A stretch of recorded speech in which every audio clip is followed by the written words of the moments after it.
박소영의 흡세 건강 라디오 당신의 하루의 쉼표가 되어 건강과 행복을 함께 나눠요. 흡세 건강 라디오.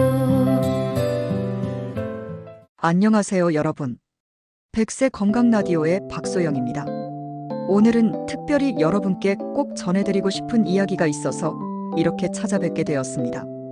혹시 어릴 적 할머니께서 텃밭에서 직접 키우신 빨간 토마토를 따서 설탕에 찍어 드시던 기억이 있으신가요? 그 달콤하면서도 새콤한 맛이 여름 더위를 식혀주던 추억 말이죠. 토마토, 우리에게는 너무나 친숙한 이 붉은 열매가 사실은 놀라운 건강의 보고라는 것, 그리고 동시에 잘못 먹으면 위험할 수도 있다는 사실을 아셨나요? 오늘은 서울에서 30년간 환자분들을 돌보고 계신 김정호 내과 전문의 선생님께서 보내주신 소중한 이야기를 여러분과 나누려고 합니다. 토마토와 절대 함께 먹으면 안 되는 3가지 음식에 대한 이야기인데요. 이미 많은 분들이 모르고 계속 드시고 계실지도 모릅니다. 오늘 이 영상이 여러분의 건강한 하루하루에 작은 도움이 되었으면 좋겠습니다. 그리고 혹시 이런 건강 정보가 도움이 되신다면 구독과 좋아요로 더 많은 분들께 전해질 수 있도록 응원해주세요.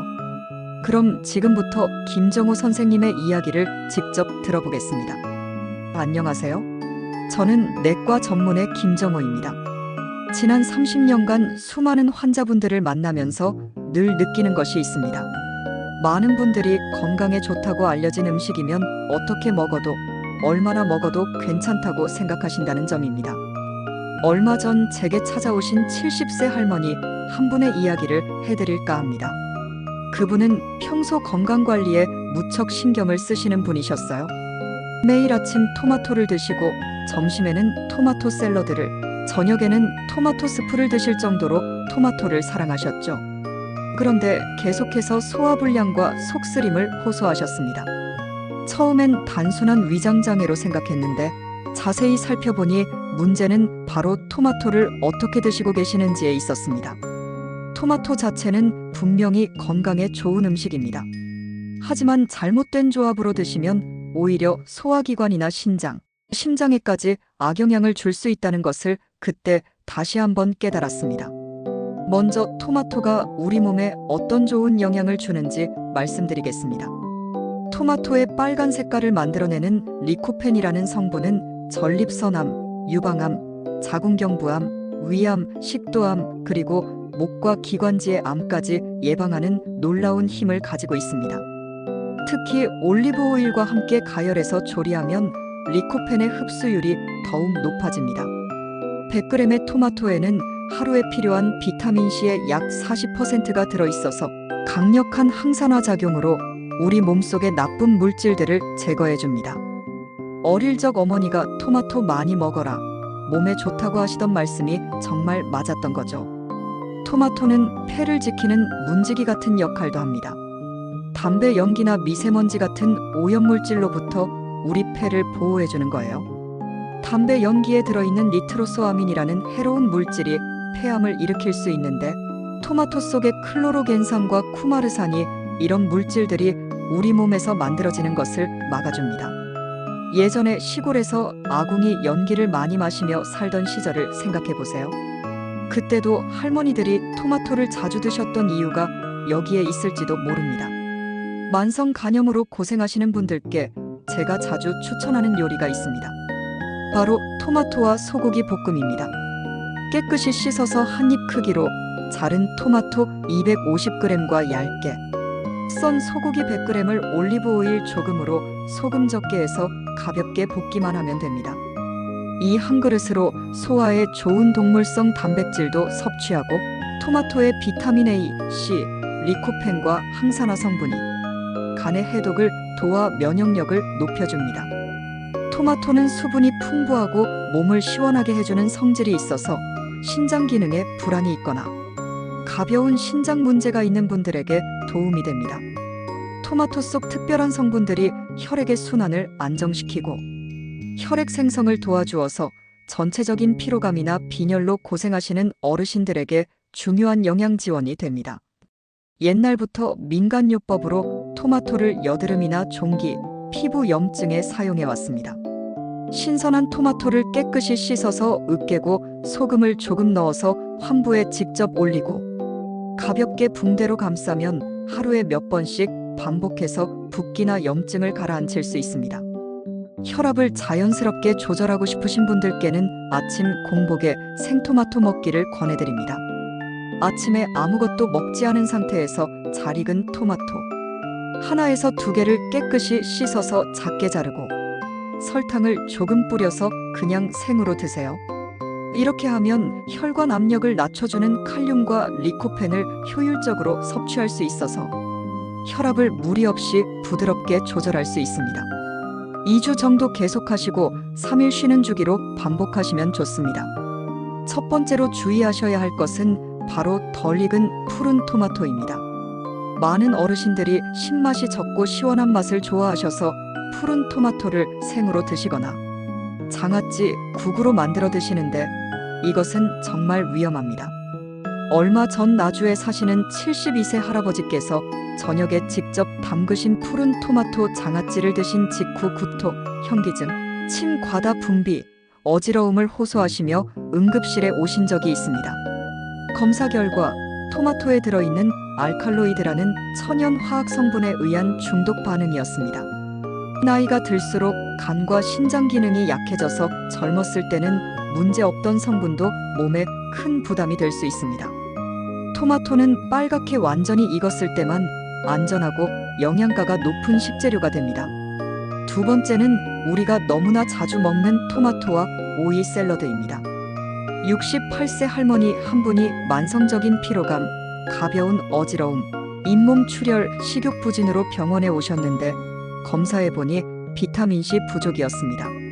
그런데 본인은 매일 토마토를 많이 드신다고 하셔서 이상했어요. 자세히 물어보니 거의 매일 토마토와 오이를 함께 샐러드로 드시고 계셨습니다. 오이에는 아스코르비나제라는 효소가 들어있는데 이 효소가 다른 채소나 과일의 비타민C를 분해해버리는 성질이 있습니다. 즉, 토마토와 함께 먹으면 토마토의 비타민C가 사라져버리는 거죠. 해결 방법은 간단합니다. 토마토와 오이를 같은 시간에 먹지 마세요. 점심에는 오이를, 저녁에는 토마토를 시간을 두고 드시면 됩니다. 세 번째는 토마토와 고구마입니다. 73세 할머니께서 가족분과 함께 병원에 오셨는데 식후에 계속되는 가벼운 복통과 소화불량을 호소하셨습니다. 가을 동안 저녁마다 찐 고구마와 토마토 스프를 세트로 드시는 것이 습관이 되어 있으셨어요. 고구마에는 풍부한 전분과 식물섬유가, 토마토에는 자연산과 팩틴이라는 성분이 들어 있습니다. 이것들이 약해진 위 속에서 섞이면 소화가 순조롭게 되지 않고 가스가 발생하기 쉬워져서 복부 팽만감이나 설사, 만성 소화불량을 일으킬 수 있습니다. 어릴 때 추억을 떠올려 보세요. 할머니께서 아궁이에 고구마를 구워주시던 그 따뜻한 기억들 말이죠. 그때는 고구마만 먹었잖아요. 그게 정답이었던 것 같습니다. 토마토와 고구마는 몇 시간 간격을 두고 드시길 권합니다. 네 번째는 토마토와 감자입니다. 스프나 찌개에서 자주 볼 수 있는 조합이죠. 감자에도 고구마처럼 복합 전분과 식물섬유가 풍부해서 토마토의 유기산이나 팩틴과 위에서 만나면 소화가 잘 안 되고 복부 팽만감, 가스 발생, 가벼운 설사를 일으킬 수 있습니다. 수원에 사시는 80대 할아버지께서 겨울마다 매일 아침 토마토와 감자 스프를 드시다가 계속 소화불량과 설사로 고생하셨는데 이 두 재료를 따로 드시니까 증상이 완전히 좋아지셨습니다. 마지막으로 주의하실 점은 공복에 토마토를 드시는 것입니다.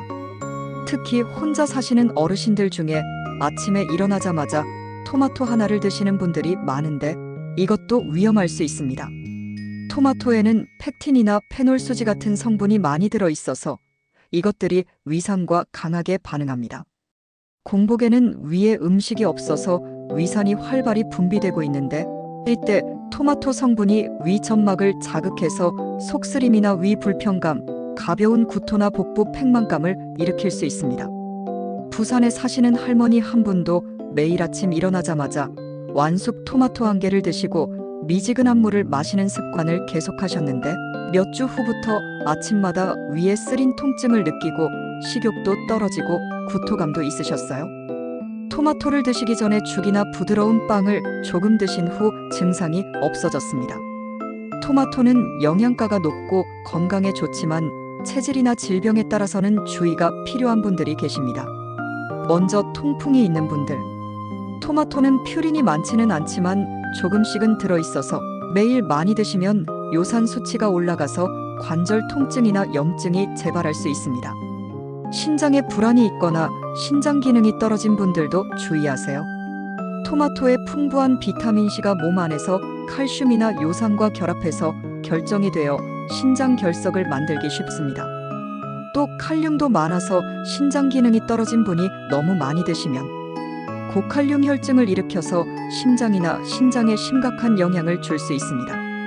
냉증이 있거나 위장이 약해서 식욕이 없는 분들에게도 주의가 필요합니다. 토마토는 몸을 차갑게 하는 성질이 있어서 공복에 먹거나 많이 드시면 위 기능이 떨어져서 소화불량이나 속쓰림을 일으킬 수 있어요. 그리고 의외로 모르시는 분이 많은데 골다공증이 있는 분들도 주의하세요. 토마토 같은 신맛이 강한 식재료는 소화 과정에서 가벼운 산성 환경을 만들어서 칼슘 흡수를 방해할 수 있어서 골밀도를 높이려는 분들에게는 역효과가 날 수도 있습니다. 지금까지 김정호 선생님의 소중한 경험담을 함께 들어보았습니다. 토마토가 나쁘다는 게 아니에요. 건강한 분들에게는 정말 자연이 준 선물 같은 음식이죠. 하지만 질병이 있거나 체질에 맞지 않는 분들께는 먹는 방법, 양, 시기를 올바르게 조절하는 것이 무엇보다 중요하다는 걸 알 수 있었습니다. 어릴 적 할머니가 텃밭에서 따온 빨간 토마토를 설탕에 찍어주시던 그 따뜻한 기억처럼 우리도 토마토와 건강하게 함께할 수 있었으면 좋겠어요. 아무리 좋은 음식이라도 올바르게 이해하고 적절히 받아들일 때 비로소 약이 됩니다. 60세, 70세가 넘으면 시행착오를 겪을 시간이 많지 않잖아요. 그래서 올바른 지식으로 자신의 몸에 맞는 식습관을 선택해서 매일을 부드럽게 지켜나가셨으면 합니다. 오늘 이야기가 조금이라도 도움이 되셨다면 댓글로 소감을 남겨주세요. 토마토를 오이와 함께 드셨거나 공복에 드셨거나 모르고 계속하고 계셨던 일이 혹시 있으셨나요? 앞으로도 어르신들께 도움이 되는 건강 정보를 쉽고 친근하게 전해드릴게요.